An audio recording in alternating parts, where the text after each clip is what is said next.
Blocage parlementaire en Algérie. Il y a une zizanie au sommet de l'État. Que dit l'actuel blocage parlementaire sur l'après-Bouteflika? Une zizanie au sein de l'État algérien, mais mieux encore, l'identité du jockey qui drivera pour le compte des tenants du système la course de la présidentielle en 2019 n'est peut-être pas encore scellée, à 100%. Le mouvement d'humeur au sein du Parlement algérien entre, bientôt, dans sa 3e semaine. Les travaux sont gelés depuis le début du mois par les députés de la majorité présidentielle. Les 5 groupes parlementaires formant l'alliance présidentielle, FLN, RND, TAJ, MPA et indépendants, n'en démordent pas, ils exigent le départ de Saïd Bouadja, à la tête de l'Assemblée populaire nationale, APN, depuis mai 2017. Techniquement, le blocage est avant tout institutionnel. La constitution algérienne, tout comme le règlement interne de l'Assemblée, ne prévoit pas d'issue à ce type de conflit. Le président de l'Assemblée populaire nationale est élu pour la durée de la législature, dispose l'article 131 de la Constitution, alors que l'article 10 du règlement intérieur de l'APN ne précise les modalités d'élection d'un nouveau président de l'Assemblée que, en cas de vacance par suite de démission, d'incapacité ou d'incompatibilité ou de décès. L'entêtement, lui, n'a toujours pas été consacré comme notion juridique dans le droit constitutionnel algérien. Sur le fond, en revanche, c'est le flou total, avoue Lies Hakem, cadre du Rassemblement pour la culture et la démocratie, rez-de-chaussée, un parti d'opposition. Le politicien algérien joint au téléphone par Spoutnik estime que le bien-fondé des accusations formulées par les députés, tout comme leur levée de bouclier, sont douteux.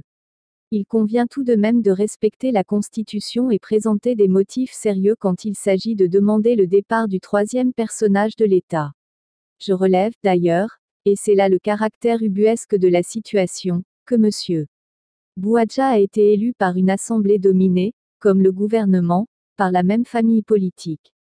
Et c'est cette même famille qui dirige la vie politique algérienne depuis 1962. Ce sont les mêmes qui demandent, aujourd'hui, son départ sans motif valable, s'étonne ce responsable du rez-de-chaussée, dans une déclaration à Spoutnik. Officiellement, les fondeurs reprochent à Bouadja son limogeage du secrétaire général de la Chambre basse, Bachir Slimani, mais aussi une mauvaise gestion administrative de l'Assemblée, notamment, l'abus de frais de mission, pour des déplacements à l'étranger. Des accusations rejetées fermement par Bouadja et par ses soutiens, qui critiquent leur caractère fantaisiste. Les députés ne veulent plus travailler avec le président de l'APN, a résumé pour sa part le Premier ministre Ahmed Ouyahia, dans une récente conférence de presse, avant d'appeler le 3e personnage de l'État à partir dignement.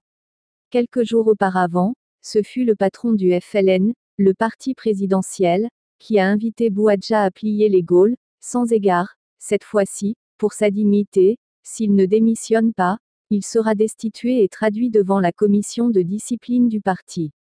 Une menace assortie d'un délai de 40 les délais s'écoulent sans que le président de l'APN ne démissionne ni que les sanctions ne tombent. Coup de bluff. Ce ne sera pas le premier, dans ce duel où les partis antagonistes ne lésinent pas sur le même argument autoritaire. Si le président est absous, publiquement, de tout lien avec cette crise, séparation des pouvoirs oblige, dans les coulisses, on use et abuse des instructions, venues d'en haut pour conforter ses positions respectives. J'ai reçu un émissaire qui est venu de la part d'une haute autorité du pays cet après-midi à 16h pour me demander de rester, a déclaré Bouadja, lui qui se disait prêt à déposer sa démission, pour peu que la présidence donne son accord. Son rival Ould Abbas, tout comme le ministre des Relations avec le Parlement, Madjoub Beda, aurait également invoqué l'auguste volonté, qu'il ne convient pas de froisser, à l'appui de leurs manœuvres visant le déboulonnement de Bouadja.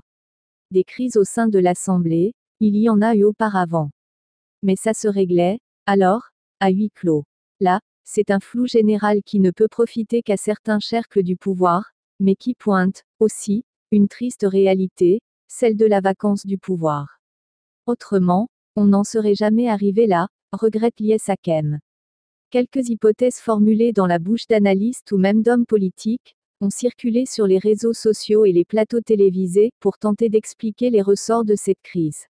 Le pouvoir qui désirerait obtenir la purge du Parlement, ou encore, remédier au blocage institutionnel en introduisant, à l'occasion d'une révision constitutionnelle, des dispositions ouvrant la voie à un glissement kabyléen, en référence au mandat de Kabila, qui avait excédé sa durée légale de 3 ans, du mandat de Bouteflika. D'autres, encore, n'excluent pas la volonté de la présidence de se débarrasser de Bouadja, fidèle du président, dont il a dirigé en 1999 la campagne présidentielle depuis son fief de Skikda, mais non moins candidat potentiel à sa succession, sa sortie, jeudi, dans les rues d'Alger, sans garde rapprochée ni autre forme de protocole, pour rencontrer un proche du général Toufik, mythique ancien patron des renseignements algériens, n'a fait qu'alimenter cette hypothèse originale.